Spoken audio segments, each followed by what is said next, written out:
Sunday அதுமா வீட்டுல நிம்மதியா இருக்க முடியல தான் இங்க வந்தேன். இன்னும் இப்படி பண்ணிட்டு இருக்காரு.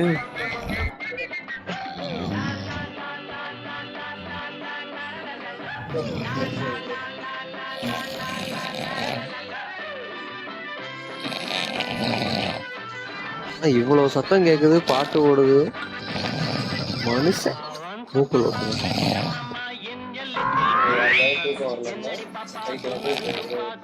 ஸ்னோரிங் சவுண்ட் யூடியூப்ல போட்டு கேளுங்க, கண்டிப்பா தூக்கம் வரும்.